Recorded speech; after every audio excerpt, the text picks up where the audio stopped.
Si on décompose le snatch en 3 grandes parties, c'est un départ, une extension et une réception. Maintenant, il y a plusieurs détails à aller chercher dedans, mais on m'a demandé quels étaient les engagements musculaires dans chaque partie du snatch. Et je vais analyser ça avec vous dans cette vidéo pour que vous puissiez mieux comprendre, ressentir et coacher ce mouvement. Avant toute chose, les concepts de cette vidéo vont être les principes de chaîne de stabilisation et d'extension et les mouvements primaires. Et j'ai déjà abordé ça en détail dans une vidéo fondatrice de cette chaîne, vous pouvez aller la voir dans la description de celle-ci. Il y a plus de détails que ça évidemment, mais on peut décomposer le snatch en 3 grandes phases, comme je le disais, et c'est à ce moment-là qu'on va pouvoir parler des engagements musculaires. Quels muscles engager, ressentir, activer volontairement pour faire un bon snatch. Ça veut dire plus de puissance, mais aussi plus de sécurité. Le départ du snatch se fait dans notre jumping position. On a 2 positions de pied dans le snatch, jumping position, landing position. Il y en a une dans laquelle on peut exprimer plus de puissance et l'autre dans laquelle on va avoir plus de stabilité. La jumping position, c'est la position avec laquelle vous allez sauter et c'est là qu'on va se placer pour le snatch. On va démarrer avec la barre qui coupe le milieu du pied et on va venir prendre notre position de départ très actif. Ça veut dire que je vais vouloir avoir les pieds à plat, légèrement sur l'avant du pied éventuellement, les genoux devant la barre, les épaules pile au-dessus ou très légèrement devant la barre. Je regarde droit devant et à partir de là, quel muscle est-ce que j'engage? Dans la deuxième phase qui est l'extension, je vais vouloir m'ouvrir. Je vais vouloir propulser la barre vers le haut, je vais vouloir être extrêmement explosif. C'est un jump, un saut. C'est donc un mouvement qui se fait en chaîne d'extension. Et ça, on va le préparer dès le départ. Donc au départ, on veut ressentir le vaste externe pour la pousser dans les jambes. Si vous avez une bonne conscience de votre corps, les moyens fessiers seront déjà actifs et on va volontairement aussi aller chercher les grands dorsaux. En gros, je veux être déjà actif dans ma sensation de pousser dans le sol et d'être complètement fort sur la barre, de légèrement même la tirer contre moi, comme si je voulais la tordre. Toute cette force vers l'extérieur va me permettre d'avoir plus d'explosion pour la phase suivante qui est l'extension. On parle de triple extension et c'est tout à fait juste. On a une extension de la cheville, du genou et de la hanche. J'ai sauté un doigt.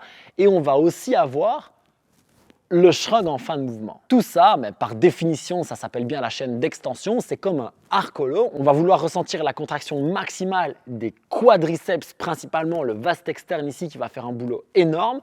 Les moyens fessiers qui vont nous donner beaucoup de vitesse et cette capacité à aller s'étendre complètement. Et on parlait ensuite du trapèze supérieur qui clairement là aussi doit faire son job. Et un des gros challenges de l'haltérophilie, c'est d'aller chercher toute cette chaîne d'extension en tension maximale pendant une fraction de seconde pour directement redescendre sous la charge et passer en chaîne de stabilisation. Attention, si vous êtes très avancé dans le concept, je peux vous expliquer quelque chose. Si c'est très lourd, en fait, pendant une fraction de seconde, on va faire une extension vers une stabilisation. Alors, ça veut dire que si c'est très lourd, en fait, je vais réceptionner plutôt sur mes grands dorsaux, plutôt sur mes vastes externes, etc. Mais je parle de ça sur une fraction de seconde.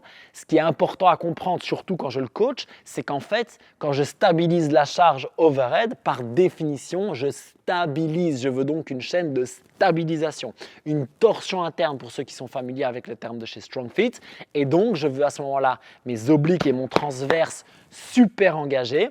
Je veux être fort dans la barre, ça veut dire que j'ai besoin de mes pecs, deltoïdes antérieurs, biceps, triceps ici qui sont forts et les ronds qui vont avoir un rôle énorme également. Les pieds bien à plat et à partir de là, je peux vraiment être fort et stable, que ce soit sur un muscle, que ce soit sur un power ou que ce soit sur un squat. Comment est-ce que je peux travailler ça maintenant? Eh bien, la toute première chose à faire, c'est apprendre à stabiliser cette barre overhead avec la bonne tension. Je peux le faire avec un PVC comme je vous montre ici où je vais chercher volontairement à le tordre. Et puis, je peux m'entraîner à marcher avec la barre dans une prise de snatch. Et puis, je peux aussi progressivement descendre dans ma réception tout en maintenant cette tension. Je veux constamment mes obliques et mon transverse engagés. Je veux constamment être fort sur la barre. Ça veut dire que je veux pousser dessus tout en laissant mon épaule neutre et ça va me donner énormément de force ici. Les pieds restent bien à plat, que je sois en power ou en squat, les pieds restent à plat, c'est très important. Si je pars trop en avant, la barre va chuter vers l'avant. Si je pars trop en arrière, ce sont mes épaules qui vont ramasser très cher. Donc à ce moment-là, je cherche à être vraiment aligné au maximum. Ça, c'est vraiment un moyen de ressentir cette tension musculaire d'abord sans amplitude et puis en l'augmentant petit à petit. Ensuite, ce qu'on va faire, c'est le mouvement de hip snatch. C'est le meilleur mouvement, selon moi, pour travailler le combo extension-stabilisation.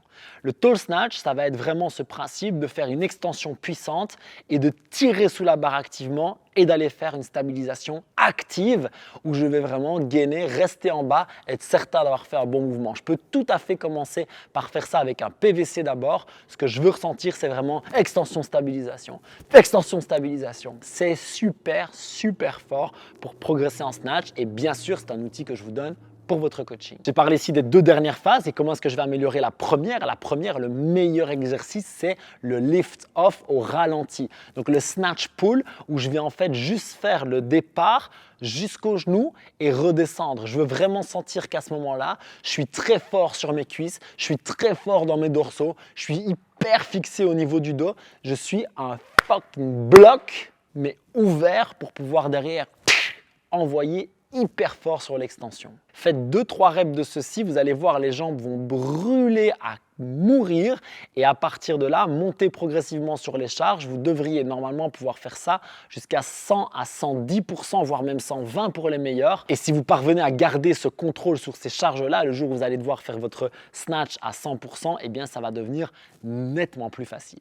Bon, c'était déjà vraiment pas mal de travail dans cette vidéo. J'espère que ça vous a intéressé. J'espère que vous avez compris. Si vous avez des questions, mettez-les en commentaire ou rejoignez-moi dans mon groupe Facebook Jack's Team Coaching et on en parle avec grand plaisir. Dites-moi aussi si vous voulez que j'analyse d'autres mouvements et lesquels. Ce sera évidemment avec grand plaisir. C'est ma passion d'analyser les mouvements. Je trouve ça super fun et puis en plus, je pense que ça vous aide vraiment aussi beaucoup, vous, dans votre coaching. Donc, on en parle. Et pour terminer, si vous voulez voir comment j'applique tous ces engagements musculaires au holo, j'ai fait une vidéo bonus que vous pouvez recevoir en cliquant sur le lien juste ici. C'est quelque chose sur lequel j'ai bossé pendant 18 mois pour tout redéconstruire, réapprendre et pouvoir aussi mieux enseigner. Je vous dis tout dans la vidéo juste là. Continuons à coacher avec passion, à apprendre également et à accomplir chaque jour un peu plus notre mission. Peace!